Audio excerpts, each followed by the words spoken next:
여러분 안녕하세요. TBS 기적의 TV 상담받고 대학 가자 인문계열 논술 특강. 자, 오늘의 주제는요. 선생님이 이렇게 잡아봤습니다. 인문 논술 마지막 한 방이 있다. 솔깃하시죠? 자, 호랑이한테 몰려가도 정신만 차리면 산다라는 말이 있습니다. 자, 무슨 말일까요? 호랑이한테 몰려가는데 정신 잃으면 안 돼. 정신 잃으면 안 돼. 이것뿐인가요? 그렇지 않죠. 호랑이한테 몰려가도 정신만 차리면 산다. 어떻게 하면 살 수 있나요? 유일한 방법은 호랑이가 어떤 애인지 잘 알면 호랑이한테 몰려가도 살 수 있습니다. 자, 우리 논술 준비 아직 안 되어 있거나 아니면 충분히 준비되어 있지 않은 친구들, 사실은요, 선생님 내일 시험인데 선생님 뭘 준비해야 되나요? 이젠 늦었습니다. 자, 그래서 뭔가 준비하는 것보다는 지금 필요한 게 바로 뭐냐면 호랑이한테 몰려가도 호랑이가 어떤 녀석인지 알면 정신이 살 수 있는 것처럼 논술이 어떤 녀석인지 알면 그 기본을 알면 여러분도 한 방을 해낼 수 있습니다.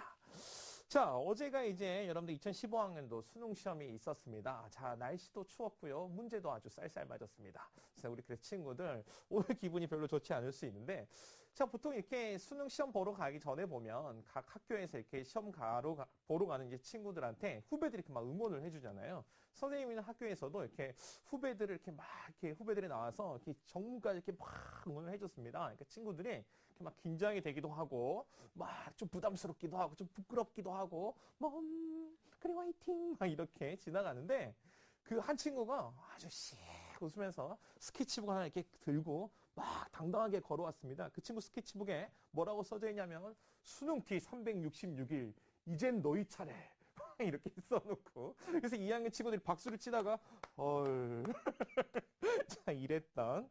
자, 이런 마음으로 수능을 보셨던 친구들은 이제 자, 고3이라는 이 수험생이라는 부담을 조금 덜어놓으셨을 것 같은데 사실 그렇지만 아직 여전히 수험생의 마음으로 입시가 아직 끝나지 않은 친구들이 있습니다. 바로 누구냐면 논술 전형에 지원한 바로 여러분들입니다. 자, 근데 시험이 우리 이제 한 달 정도가 남아있는 것도 아니고요. 바로 내일, 그 다음에 모레 이렇게 많은 시험들이 치러지고 그리고 그 다음 주면 시험이 모두 다 끝나게 됩니다. 자, 내일 당장 논술 시험을 치러 가는 그런 학교들이 있는데 자, 일단 어떤 학교들이 있는지 우리 대략 한번 살펴볼까요? 자, 내일 당장 우리 많은 학교들이 있습니다. 선생님이 쭉 있는데 뭐 경희대나 뭐 서울과기대, 뭐 서울여대, 성균관대, 숭실대. 뭐 일요일에는요. 또 이제 경희대가 일부 나눠서 시험을 보고요. 단국대, 서강대, 세종대, 숙명여대, 인하대도 이번 주말에 모두 시험이 치러집니다. 다음 주 이제 주중에 화요일날 서울시립대가 시험이 있고요. 그 다음에 20일 금요일에는 연세대 원주 캠퍼스 논술 시험이 진행이 되고 토요일, 일요일 뭐 경북대, 광운대, 덕성여대, 부산대, 중앙대, 한국외대 그 다음에 일요일에는요. 고대, 아주대, 이화여대, 한국외대 등이 나눠서 이렇게 시험을 치르게 됩니다. 그러니까 2주에 걸쳐서 모든 시험이 다 이렇게 치러지게 되는데 자, 이때쯤 되면요. 우리 친구들이 어떤 욕심을 내냐면 와, 그래도 지푸라기라도 잡는 심정으로 내가 특별히 뭔가 어딘가에 가서 내가 지원하는 대학들을 하나하나 다시 처음부터 다 되짚어서 준비를 해봐야 되지 않나라고 생각할 수 있을 텐데 자, 선생님은 단언하건대 이렇게 말씀드립니다. 대학별로 준비하는 거 지금 무의미합니다. 그래서 필요한 게 뭐냐면요. 내가 지금 시험을 볼 대학 2개, 3개도 될 수 있고 많으면 4개, 5개도 될 수 있는데 이 대학의 모든 시험을 모두 다 꿰뚫을 수 있는, 관통할 수 있는 바로 그런 방법의 준비가 필요합니다. 바로 모든 대학의 논술 문제를 관통하는 그런 기본이 여러분에게 준비되어야 할 것 같습니다. 그리고 이게 여러분들에게 한 방을 만들어 드릴 거라고 생각합니다. 자, TBS 기적의 TV 상담받고 대학 가자 인문 논술 마지막 한 방이 있다. 수능 이후 인문 논술 해법 지금 시작합니다.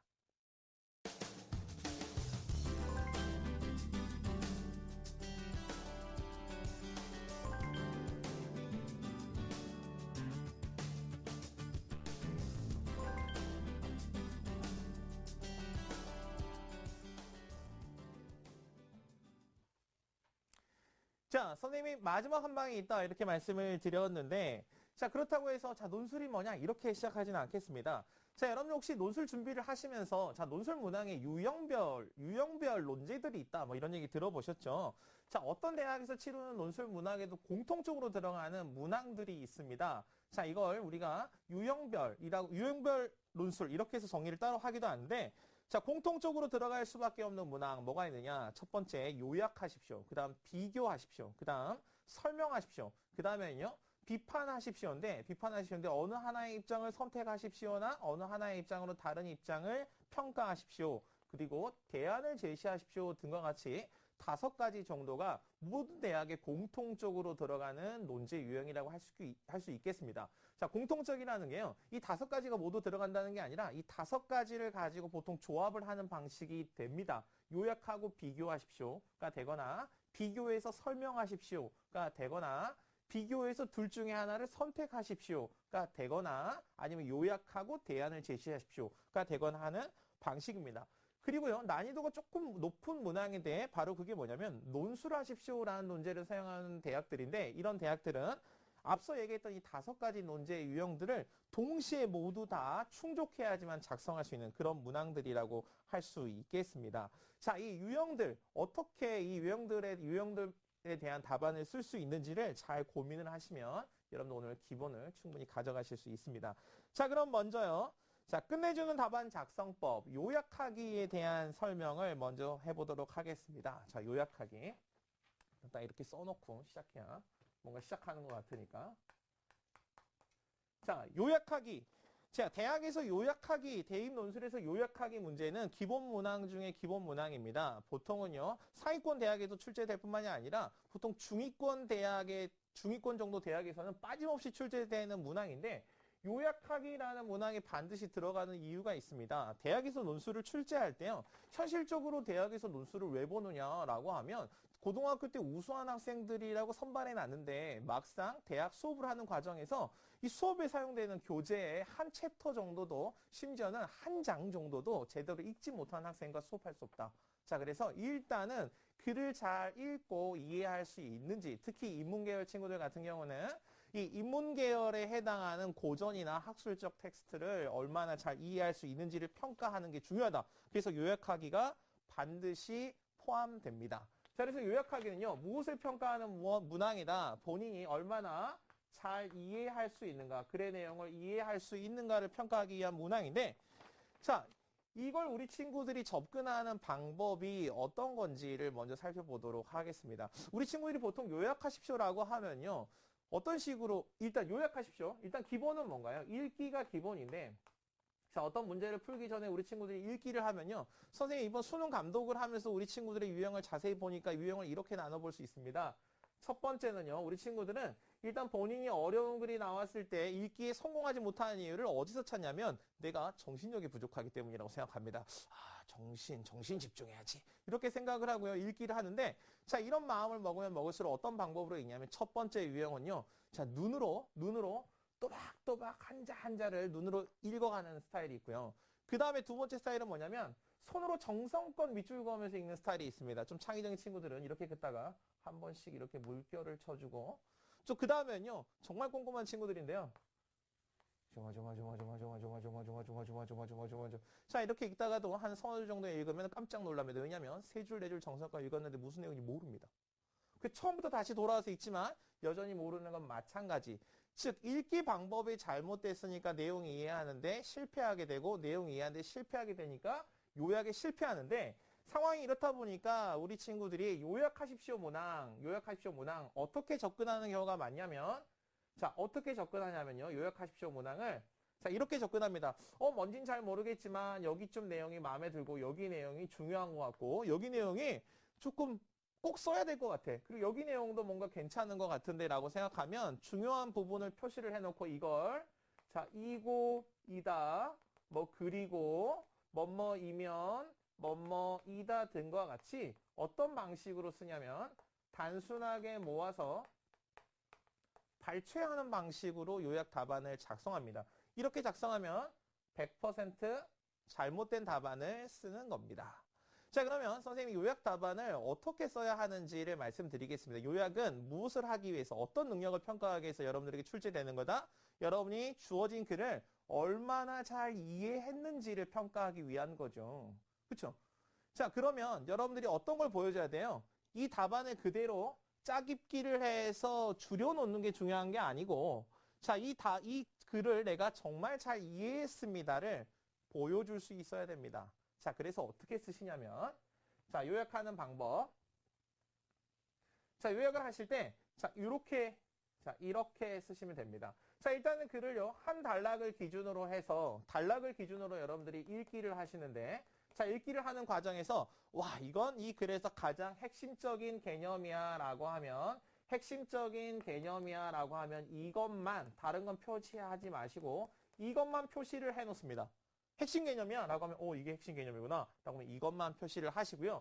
이렇게 해서 한 단락을 읽고 나면 이 한 단락을 자, 어떻게 하냐면 한 문장으로 다시 정리를 합니다. 자, 여기까지 충분히 이해되셨습니까? 자, 핵심 개념만 표시하고 한 문장으로 정리합니다. 그리고 두 번째 단락도 같은 방법으로 정리하고 나서 자, 어떻게 요약을 하느냐? 첫 번째. 자, 핵심 개념은 그대로 사용합니다. 자, 다른 건 따라 쓰면 돼요, 안 돼요? 다른 건 따라 쓰면 안 되고 핵심 개념만 그대로 사용하고 그 다음에 필자가 이 글을 통해서 전달하고자 하는 중심 내용을 한 문장을 정리한 걸 가지고 어떻게 쓰냐? 자신의 어떻게 표현으로 뭐 한다? 재정리합니다. 자, 요약에서 가장 중요한 건 뭐다? 자신의 표현으로 재정리한다. 자, 이게 없으면 뭐나 다를 바 없다. 발췌나 아니면 표절이다. 그래서 반드시 자신의 표현으로 재정리하는 게 필요하다는 거 꼭 기억을 해 두셔야 될 것 같습니다. 자, 그러면요. 선생님이 한번 예를 들어서 선생님 그러면 요약을 어떤 글을 어떻게 해야 되나요? 한번 예를 들어보도록 하겠습니다. 자, 요약하게 예를 한번 들어볼 텐데 자, 뭐 이런 글이 있었다고 한번 가정을 해보겠습니다. 기성세대는 새로운 세대계의 획일적인 근면함을 강요하는 경향이 있다. 만약 이런 글이 있다고 가정을 해보세요. 왜냐하면 그들은 70년대 새마을 운동을 경험하면서 근면함이야말로 삶에서 가장 중요한 가치라는 교육을 지속적으로 받아왔기 때문이다. 그리고 이들은 그러한 근면에 대한 소중함을 해외 근로나 아니면 여러 가지 경제 성장을 통해서 증명해 보이기도 했다. 그래서 최근까지도 근면함은 교육에서 가장 중요한 가치로 가르쳐지고 있다. 자, 이런 가치를 아버지가 아들에게 가르치려고 했다고 한다. 아들에게 아버지가 아들아, 일찍 나는 새가 더 많은 벌레를 잡는 법이야 라고 이렇게 얘기를 하자 아들이 이렇게 얘기했습니다. 그럼 일찍 일어나는 벌레는요? 일찍 일어나는 벌레는 자, 이렇게 글이 있다고 가정을 해보겠습니다. 자, 이런 글을 요약하십시오라고 하면 우리 친구들 일단 어떻게 요약하면 실패다. 자, 기성세대가 획일적으로 근면함이라는 가치를 매우 중요하게 생각했다를 계속 그냥 짜깁기 하듯이 써서 일찍 일어나는 새가 벌레를 많이 잡는다는데 그렇다면 아들이 그럼 일찍 일어나는 벌레는요? 라고 말했다라고 쓰면 이건 요약한 게 아니라 뭐 하는 거예요? 사이즈만 줄이는 게 되죠. 자, 이 글을 통해서 필자가 핵심적으로 전달하고자 하는 내용은 뭐였고 그 다음에 핵심 개념은 뭐였을까요? 같이 한번 정리를 해볼까요? 자, 핵심 개념은 어떤 거였습니까? 기성세대. 자, 기성세대라는 거 핵심 개념이었죠. 그 다음에 가치라는 거 핵심 개념이었습니다. 자, 그 다음에 근면이라는 거 핵심 개념이었습니다. 자, 그러면요. 자, 핵심 개념을 이렇게 가졌고 중심 내용은 뭐가 있었나요? 기성세대가 획일적으로 근면함을 강조했다. 그 다음에 일찍 일어나는 새가 더 많은 벌레를 잡는다는 것은 더 일찍 일어나는 벌레는요 라는 반문을 받을 수 있다라는 두 가지 내용인데 자, 이걸 자신의 표현으로 정리할 때 이렇게 정리될 수 있습니다. 자, 우리 반드시 요약하는 과정에서 벌레 이야기 그런 거 할 필요 있을까요? 그렇지 않죠. 자, 이렇게 할 수 있죠. 자, 기성세대는 근면함이라는 가치만을 획일적으로 강조한 경향이 있다. 하지만 자, 현대사회에서는 이러한 획일적 가치가 부당하다. 왜냐하면 한 가지 가치만이 가장 중요한 가치라고 강조되면 다른 가치의 중요성이 평가 절하되기 때문이다. 이렇게 쓰면 자신의 표현으로 재정리하는 게 됩니다. 즉 무슨 얘기냐면요. 여러분들이 아무리 논술 시험에서 어려운 내용의 요약문을 글을 만나서 요약하십시오라는 요구를 받아도 이걸 여러분들이 자신이 이해한 대로 쓰셨다면 여러분은 이걸 보면 하고 바로 이해해야 될 뿐만이 아니라 원래 글보다 다른 사람이 봤을 때라도 훨씬 쉽게 이해되어야지만 요약이 잘 된 겁니다. 자, 이해 가시죠? 자, 그래서 이렇게 요약 문제는 기본적으로 뭐라 하는 것이다. 자, 논술 문제에서 주어진 제시문의 내용을 잘 이해할 수 있는지에 대한 이해력을 평가하는 문항이다. 자, 이게 요약 문제이다. 라는 거 선생님이 설명드렸습니다. 자, 다음 이제 두 번째, 끝내주는 답안 작성법 두 번째, 비교하시오. 자, 비교하시오를 봐야 되는데, 여러분, 우리 평소에도 비교 많이 합니다. 여러분, 집에서 비교 많이 당하시잖아요. 뭐, 형이나 누나나 언니나 이런 친구들. 자, 많이 비교 당해 보셨을 텐데, 자, 선생님도 어렸을 때 이렇게 형제가 있으니까 형제들한테 비교 당한다 이런 느낌을 많이 받아서 이렇게 부모님한테 이렇게 혼자 몰래 물어보곤 했습니다. 뭐, 그러면 부모님이 항상 같은 대답을 하셨거든요. 뭐라고 대답을 하셨냐면, 10손가락 깨물어서 안 아픈 손가락이 없단다. 이렇게 대답을 하셨는데, 진짜 그러셨을까요? 자, 이걸 우리가 한번 짚고 넘어가 보도록 하겠습니다. 자, 그러면 일단요. 자, 비교하십시오. 자, 비교하십시오는, 자, 이쪽에 와서.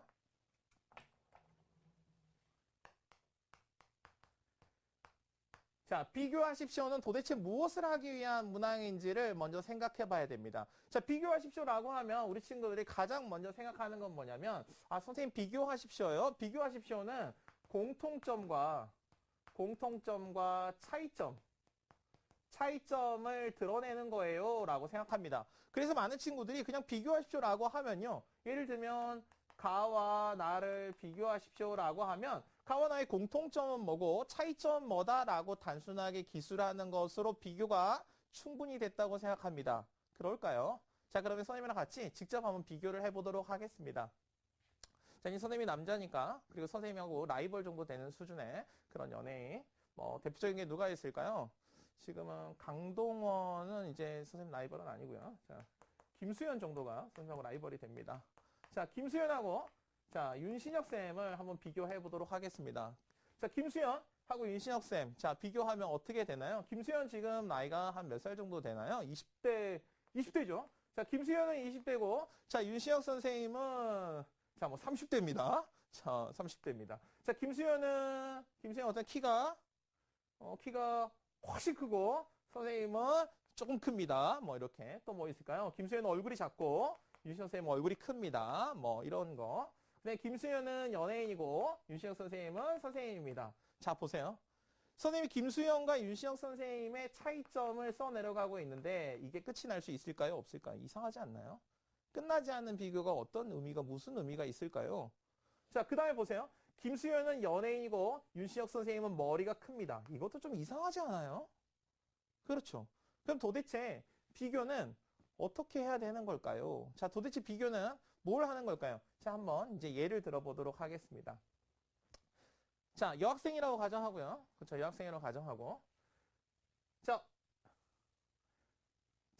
어떤 여자가 밤에 잠을 자고 일어나 봤더니 세상에 3명의 사람이 살아남습니다. 하나는 본인, 그 다음에 한 명은 김수현, 그리고 한 명은 윤신혁 쌤. 이렇게 3명의 사람이 살아남았는데, 그래서 그녀는 살아남은 이 2명의 남자 둘 중에 한 명과 결혼을 해야 됩니다. 자, 두 사람이 다 미혼이라고 가정하고, 자, 결혼을 해야 됩니다. 자, 누구랑 결혼하겠습니까? 라는 질문이 있으면, 자, 누구랑 여러분은 결혼하시겠습니까? 네. 누구랑 결혼한다고요? 네. 누구? 왜 자꾸 그렇게 가까이 간다? 자, 누구랑 결혼한다고 할까요? 많은 친구들이 김수현이요 라고 얘기를 하는 거죠. 자, 김수현을 선택한 친구들은 김수현을 선택한 친구가 있고요. 상위 1% 정도 해당하는 친구들이 윤신혁 선생님을 간혹 선택하곤 합니다. 선생님 학교에 보면 한 상위 1% 정도, 0.1% 정도, 한 1000명 중에 1명 정도가 선생님을 잘생겼다고 이야기합니다. 굉장한 친구들이죠. 큰일 할 친구들입니다. 자, 김수현과 윤신혁 선생님 중에 대부분은 김수현을 선택할 텐데 잘 보세요. 자, 김수현과 윤신혁 선생님 중에 둘 중에 한 명과 결혼을 해야 되는 문제 상황, 즉 이 문제 상황에서 여러분들은 뭘 한 거냐면 시키지 않아도 뭘 하신 거냐면 비교를 한 겁니다. 자, 문제 상황을 이해하고 뭘 했다? 비교를 했어. 자, 그러니까 비교는 무엇을 하기 위한 거야? 문제를 해결하기 위한 건데 어떤 문제를 해결하기 위한 건가요? 어떤 문제 상황이었나요? 무엇을 선택할까요? 라는 선택의 상황에서 선택의 문제 상황을 해결하기 위한 거죠. 그러니까 비교는 공통점과 차이점을 드러나기 위한 사고의 과정이 아니라 뭘 하기 위한 거다? 무언가를 선택하기 위한 거다. 자, 그러면 선택하기 위해서는 뭐가 필요할까요? 김수현을 선택했던 학생들은 대부분 왜 김수현을 선택했나요? 김수현의 돈 때문이죠. 윤시영 선생님을 선택했던 상위 0.1%는 무엇 때문에 윤시영 선생님을 선택하나요? 외모 때문입니다. 자, 그러면 이걸 선택한 학생들은 보세요. 결혼에 있어서 가장 중요한 건 무엇이다? 외모이다. 자, 결혼에서 가장 중요한 건 자, 경제력이다와 무엇이다? 외모이다라는 두 가지 중에 하나를 선택한 겁니다. 그러니까 결과적으로는 문제 상황에서 무엇인가를 선택할 때 중요한 건 뭐예요? 어떤 문제를 누구와 결혼할 것인가라는 문제에서 무엇이 적합한 기준이었는가를 결정하는 게 가장 중요한 거죠. 이해가십니까? 그러면 김수현과 윤시혁 선생님의 끝나지 않은 비교에서 당신은 누구를 선택하겠습니까? 두 사람을 비교할 기준은 적합한 기준은 무엇입니까? 당신은 결혼에서 가장 중요한 것이 무엇이라고 생각하십니까? 라는 것에 대한 기준인 거죠. 자, 그러면 이 비교를 가장 퍼펙트하게 할 수 있는 도구가 있습니다. 그게 뭐냐면 초등학교 3학년 때 교과에 나옵니다. 이걸 초등학교 3학년 때부터 교과서에서 가르치는 이유가 뭐냐면 비교 잘하라고. 비교 잘하라고. 그게 바로 뭐냐면 바로 표예요. 표. 그래서 표를 이렇게 싹 비교하십시오. 나오면요. 일단 뭘 해라? 표를 싹 그려.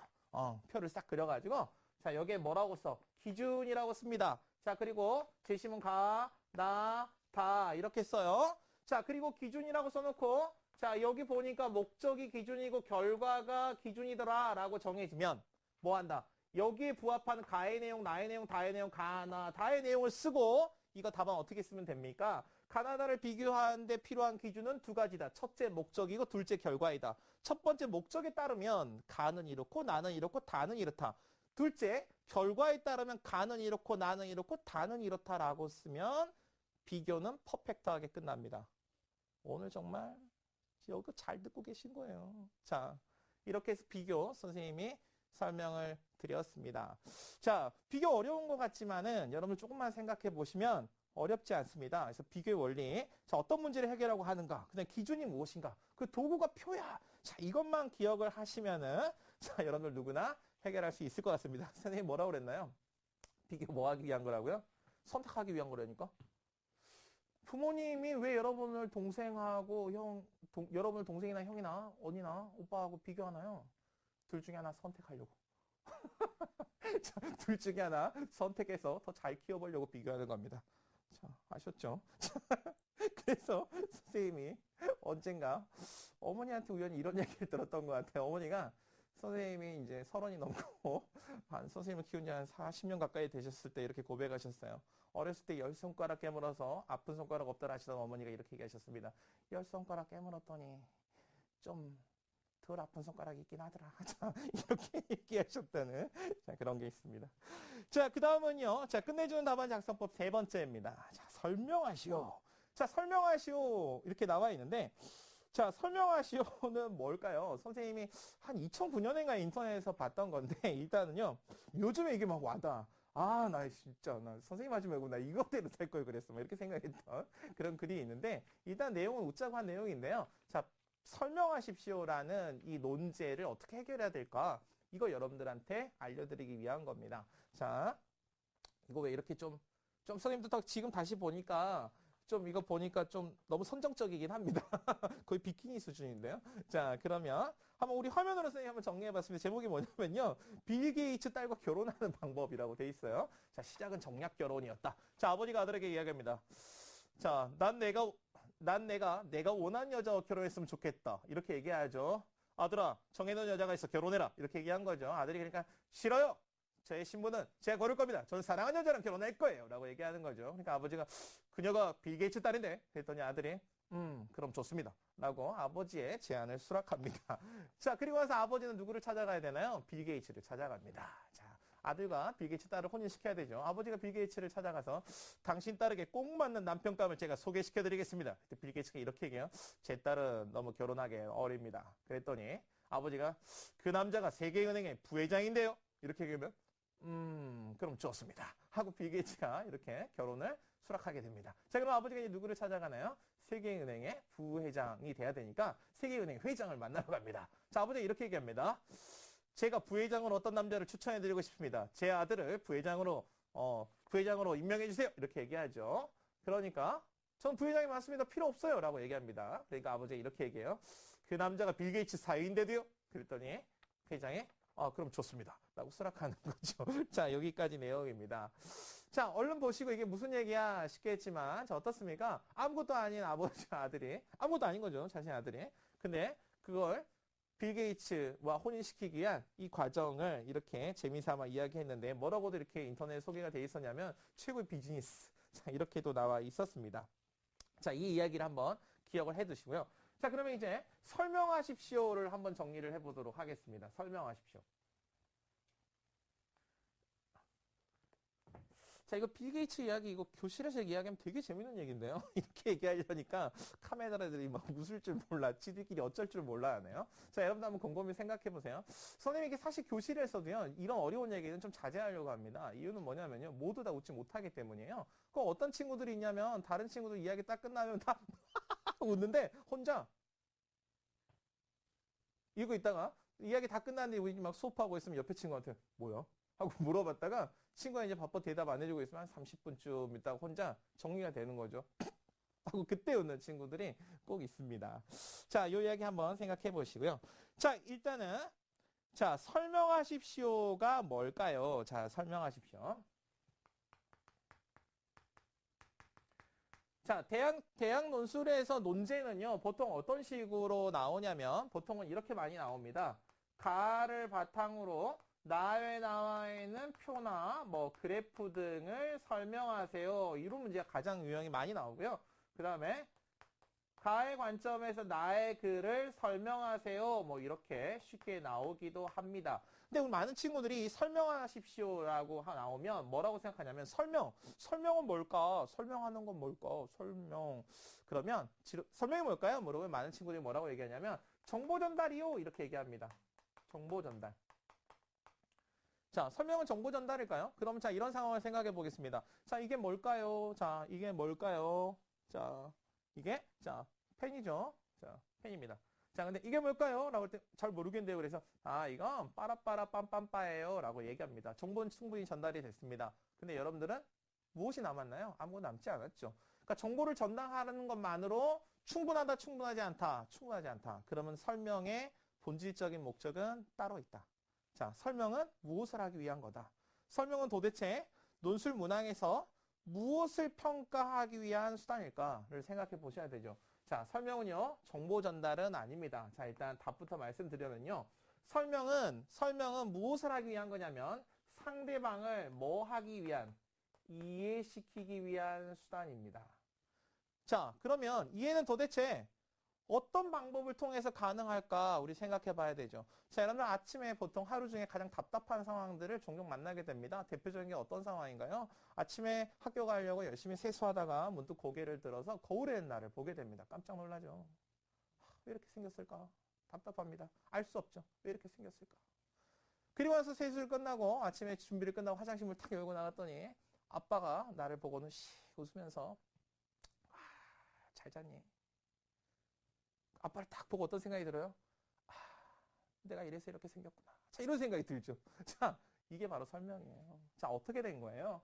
내가 왜 이렇게 생겼는지, 내가 지금 이렇게 생긴 결과에 대해서 뭘 알게 된 거예요. 왜 그렇게 생기게 됐는지에 대한 원인을 알게 된 거죠. 자, 그래서 설명은요. 자, 이해는 어떻게 하면 이해가 된다? 바로 어떤 결과에 대한 무엇이 밝혀지면, 원인이 밝혀지면, 즉, 인과관계가 드러나면 뭐가 된다? 이해가 된다. 이해가십니까? 자, 그래서 설명의 문항들은 대부분 다 어떻게 주어지냐면, 자, 가를 바탕으로 나의 표와 그래프 또는 나를 설명하시라고 하면요. 이게 대부분은 어떤 결과가 되고요. 어떤 결과가 되고, 이게 대부분은 어떤 원인이 됩니다. 자, 그래서 이 관계에 짝을 맞춰서 뭘 하는 거야? 짝을 맞춰서 이해를 시키는 거죠. 자, 그럼 설명은 무엇보다 업그레이드된 논제입니까? 요약하십시오보다 업그레이드된 논제예요. 왜냐하면 단순하게 어떤 주어진 제시문을 이해하는 수준, 이 내용을 파악하는 수준에서 이걸 뭐 하는 거야? 내용 정보들 사이의 관계를 파악해서 뭐가 원인과 결과이고 선우였는지를 밝히는 게 됩니다. 자, 그러면 선생님이 아까 처음에 보여드렸던 빌 게이츠와 결혼하는 빌 게이츠 딸과 아들을 결혼시키는 이 프로젝트, 이 비즈니스에서 자, 이런 글이 나왔어. 자, 이걸 설명해 보세요라고 하면 그냥 단순하게 이걸 요약하는 방식이 되면 어떻게 설명이 돼 버려요? 아버지가 아들을 빌 게이츠 딸과 결혼시키기 위해서 세계은행 회장을 찾아가서 아들을 빌 게이츠 사회가 될 사람이니 세계은행 부회장 자리를 주세요라고 말했다. 이건 설명이 아닙니다. 요약이죠. 자, 그러면 어떻게 하는 게 설명이에요? 자, 이렇게 하는 게 설명인 거죠. 자, 아버지가 아들을 결혼을 시키려는 이 해프닝은 자본주의 사회에서 모든 것은 화폐와 교환 가치를 가지고 있다는 가치 전도 현상에서 비롯된 자본주의 사회의 부조리의 단적인 유의다. 자, 이렇게 하면 설명이 되는 겁니다. 자, 이해 가시죠? 자, 그래서 자, 설명에서 중요한 건 뭐다? 인과를 밝혀서 여러분들이 그 이유를 밝히는 건데, 자, 단순한 정보 전달 아니다 말씀드렸죠. 자, 설명에서 가장 중요한 것 중에 하나가 바로 그래프입니다. 표와 그래프. 표는 무엇을 하기 위한 도구다? 비교를 하기 위한 도구다. 자, 근데 그래프는 무엇을 하기 위한 도구일까요? 자, 그래프는 보통 이렇게 되어 있죠. 이렇게 되어 있습니다. 자, 그래프는 무엇을 하기 위한 도구일까? 자, 다음 표나 그래프를 설명하세요라고 되어 있으면 친구들이 어떻게 하냐면 1980년대, 그 다음에 90년대, 그 다음에 2000년대 이렇게 되어 있으면 80년대에는 지수가 5였는데 90년대엔 지수가 10으로 증가하고 2000년대에 무려 2배로 증가해서 20이 됐다라고 하면 설명일까요? 설명이 아니죠. 그쵸? 자, 어떤 게 설명이겠어요? 자, 그래프는 무엇을 알기 위한 도구입니까? 자, 이렇게 되면 앞으로 어떻게 될 것이다를 뭐 할 수 있어요? 예측할 수 있죠. 그래프는 경향성을 파악해서 어떻게 될지를 파악하는 거죠. 그러면 동시에 무엇을 파악할 수 있어요? 왜 이런 경향성을 갖게 됐는지에 대한 원인을 파악할 수 있는 거죠. 자, 그래서 그래프를 설명하세요라고 하면 단지 드러나는 수치를 기술한 수준을 넘어서서 왜 이러한 경향성을 갖게 됐는지에 대한 원인과 어떻게 될 것이다라는 예측까지 하면 퍼펙트입니다.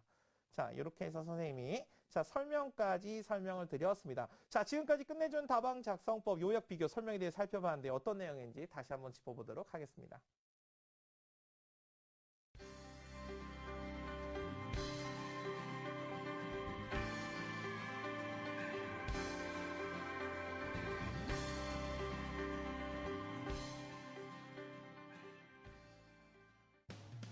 시민의 방송 TBS가 2015학년도 대학 입시 설명회 및 1:1 무료 정시 상담을 개최합니다.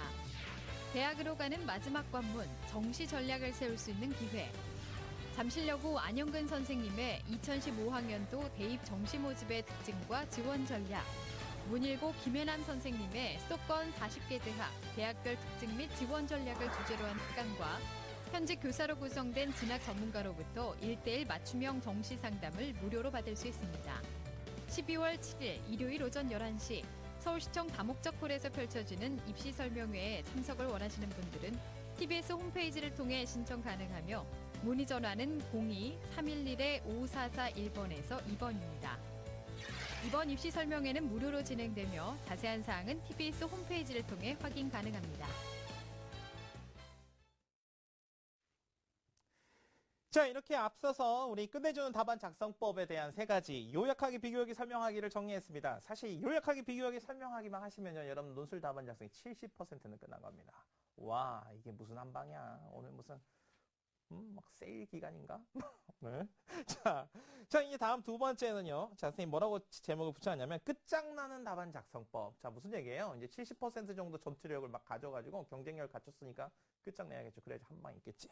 자, 그게 바로 뭐냐면 자, 비판하기, 그 다음에 대안을 제시하기, 그 다음에 마지막으로 자, 5가지를 다 몰아서 물어보는 논술하기. 자, 논술하시오. 자, 이런 논제를 어떻게 어떻게 접근할지에 대한 내용을 이해하시는 겁니다. 자, 그러면요. 비판하기부터 한번 정리를 해보도록 하겠습니다. 자, 비판하시오라는 말 논술 문항에서 많이 볼 수 있습니다. 근데 요즘에는요. 학생들이 비판하십시오라고 하면요. 이걸 잘 오해하는 경향이 있어요. 비판하십시오라고 하면요. 너 왜 이렇게 비판적이니? 너 그러면 너 왜 이렇게 비관적이니? 이런 식으로 받아들여서 자, 비판을 비난이나 비관이라고 혼동해서 사용하기 때문에 이걸 안 쓰고 대신 어떤 식으로 쓰냐면 자, 가나의 두 개의 입장 중에서 하나의 입장, 하나를 선택하십시오 또는 평가하십시오라고 되어 있는데 자, 선생님이 명확하게 말씀을 드리도록 하겠습니다. 자, 이 비판하기는 뭘 하는 거냐면요. 어떤 주장이나 아니면 어떤 정보에 무엇을 참 또는 거짓 또는 얼마나 믿을만한가를 뭐 하는 것이다? 평가하는 것이다. 자, 평가하는 것이다.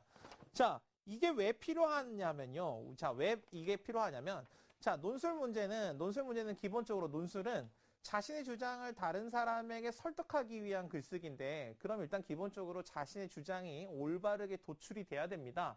자, 그래야지만 올바르게 도출돼야 돼요. 합리적으로 추론이 돼야지만 상대도 받아들일 수 있겠죠. 상대에게 우격다짐으로 자신의 허심탄회한 이런 심정을 받아들여라. 뭐 이런 건 할 수 없잖아요. 자, 그래서 뭘 해야 된다? 합리적으로 도출해야 되는데 바로 이 합리적으로 도출하는 결론을 도출해내는 과정 중에 가장 중요한 과정이 바로 뭐다? 바로 이 비판입니다. 자, 이게 어떤 과정이냐면요. 그 문제와 관련된 어떤 정보들이나 자료들 중에서 진짜인 것만 골라내. 내가 어떤 생각을 하든 상관없이 진짜인 것만 골라내서 지금 무엇을 구별하는 거예요? 거짓된 주장이나 거짓된 정보, 믿을 수 없는 정보를 골라내고 믿을 수 있는 정보와 참인 정보만 모아서 어떤 결론을 도출하기 해서 주장을 하기 위한 겁니다. 자, 그래서 어떻게 돼야 됩니까? 이 과정이 다 드러나야 되죠. 자, 그래서 비판하십시오는 무조건 이렇게 쓰면 안 돼요. 뭐 예를 들면 가나 입장 중에 하나를 선택하세요. 그럼 나는 가. 그냥.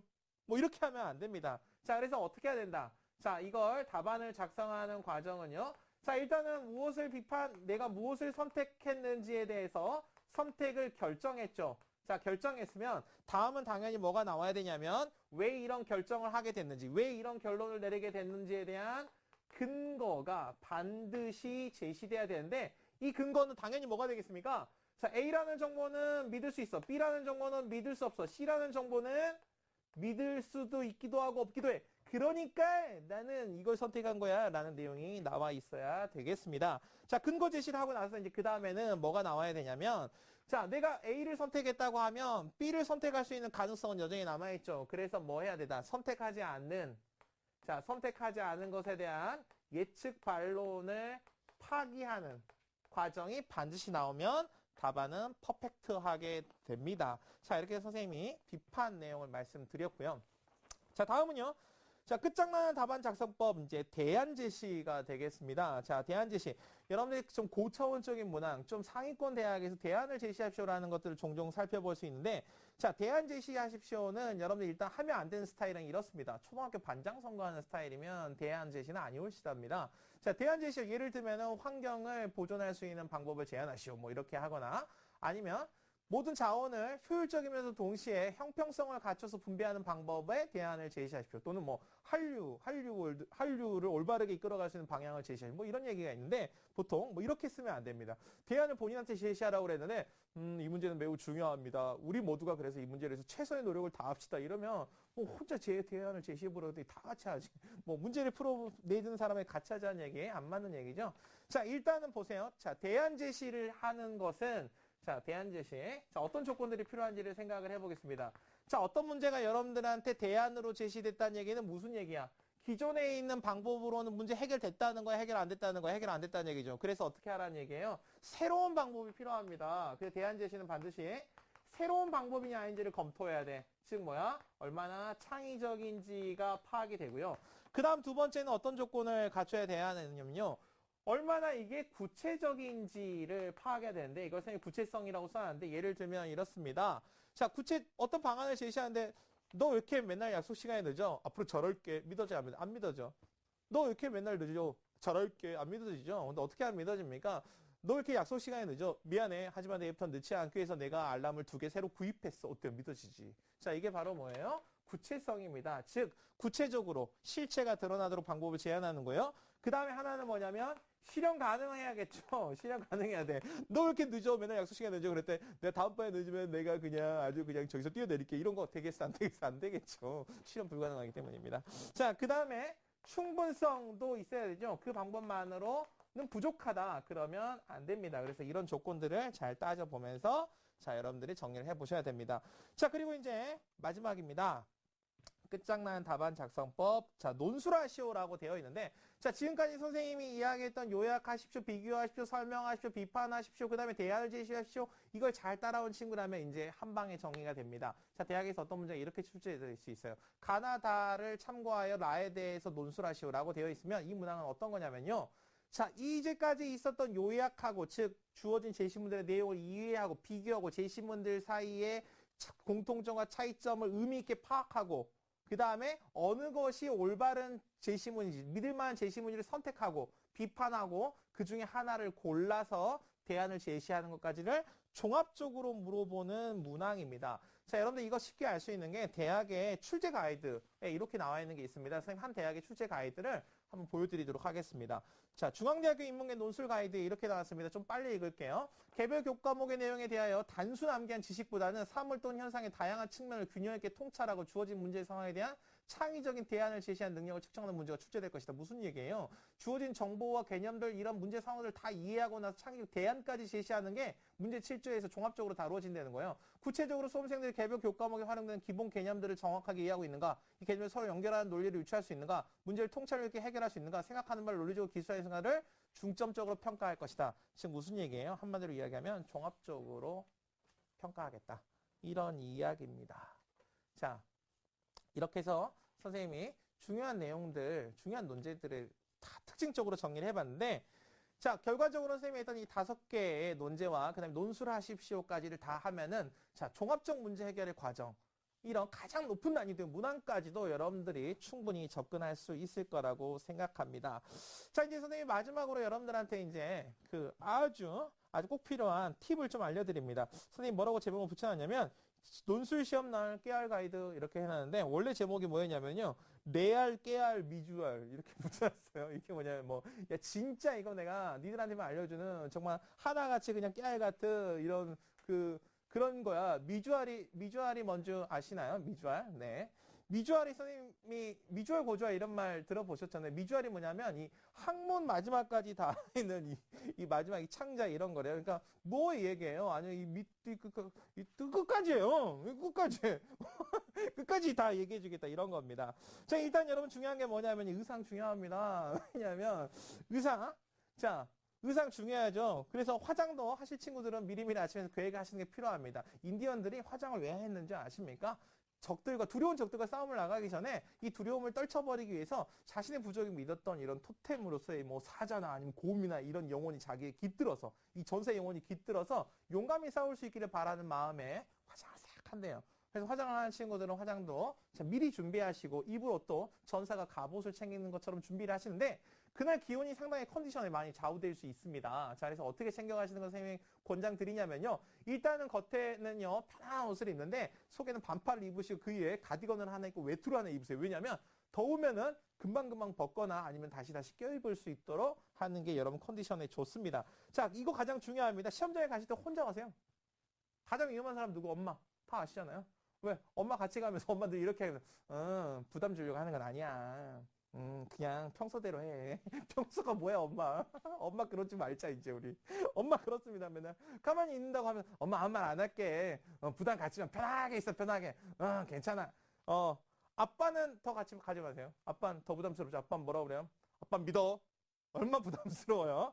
자, 그래서 부담 갖지 마시고 혼자 당당하게 시험장 가셔서 쿨하게 시험 보고 오시기 바랍니다. 그리고요, 부모님과 같이 가시면 그날 대중교통 이용하셔야 될 이유가 뭐냐면 아주 주차장을 방불케 할 만큼 인산이냅니다. 자, 그래서 그 점 생각하시고요. 그다음에 시험 고사장 1시간 전쯤 도착하셔가지고 막 늦게 도착하면 어떤 문제가 생기냐면 빨리 가야 돼, 빨리 가야 돼, 빨리 가야 돼, 빨리 가야 돼, 빨리 가야 돼 이 생각하고 도착하잖아요. 시험 시작하면 30분 동안 머릿속으로 빨리 올 걸, 빨리 올 걸, 빨리 올 걸. 이거 30분 보낸다? 그럼 게임 끝나요. 그래서 충분히 딴 생각이 없고 문제에 집중할 수 있도록 준비 좀 하시는 게 필요합니다. 그 과정에서 교과서로 워밍업을 하는 것도 매우 중요한 일이죠. 자, 그 다음에요. 논술 시험날 답안지 작성을 하실 때 선생님이 중요한 이야기, 요건 꼭 짚고 넘어가고 싶어요. 시간이 많지 않아서 지금 선생님이 막 스피드를 내고 있습니다. 자, 일단 논술은 사고 능력을 평가하는 시험입니다. 글쓰기가 아니에요. 초등학교에 썼던 101장에서의 글쓰기가 아닙니다. 그래서 뭐가 중요해요? 충분히 생각해라. 내가 충분히 생각하지 않고 쓴 답안은 쓰레기다. 이건 한 방이 안 될 뿐 아니라 답안으로서 가치도 없다. 그래서 어떻게 하시냐면 6번, 지금 남아있는 시험은 4번, 3번이잖아요. 3번, 4번 중에 충분히 한 번이라도 생각이 나면 게임 끝입니다. 자, 그래서 어떻게 하시면 두려움을 버리고 침착하게 생각을 하세요. 두려움을 버리는 게 왜 중요하냐면요. 논술 시험에서 가장 큰 적은 뭐냐면 내가 이 답안을 완성하지 못해서 인생이 쪽날지도 모른다는 두려움입니다. 여러분 인생 괜찮아요. 그러니까 걱정하지 마시고, 자, 논술 시험을 보시면서 어떻게 하냐. 처음에 막 바로 답안을 쓰려고 하지 마시고 충분히 끝까지 생각합니다. 선생님이 이런 예를 들어요. 어떤 예를 들냐면요. 그 굉장히 수백만의 대군을 상대할 수 있는 아주 소수 정예의 군대를 상대할 수 있는 방법이 뭐냐면 막 적군이 몰려와. 하지만 두려워서 막 총알을 먼저 쏘고 싶잖아요. 참어. 적군이 어때? 내 길을 막 스치고 지나갈 때까지 참어. 자, 그리고 어떻게 해요? 자, 적들 사이에서 호련이 일어나서 하면 승리를 할 수 있죠. 자, 여기가 무슨 얘기냐. 원래 긴 이야기인데 2초 만에 하니까 이렇게 이상한 얘기가 돼버렸는데 결국은 조바심 내지 말고 충분히 생각하고 쓰세요. 이렇게 생각하시면 됩니다. 막 다닥다닥 시험 시작한 지 20분 만에 옆에서 다닥 생각하면 이렇게 한번 생각해 주세요. 생각 없는 것들. 이렇게 생각하시면 그게 정답입니다. 자, 그래서 충분히 생각해서 개요를 작성하시는 것까지 여러분들 까지 그렇게 하시기 바랍니다. 자, 지금까지 선생님이랑 끝장나는 답안 작성법을 한번 강의했는데 자, 많이 도움이 되셨으면 하고요. 자, 여러분들 아무튼 마지막 한 방이 있다는 걸 생각하시고 논술의 기본만 딱 생각하시고 잘 마무리하시기 바랍니다. 여러분 시험장에서 나오는 그 순간까지 선생님도 함께 여러분 끝까지 응원하도록 하겠습니다. 수고하셨습니다.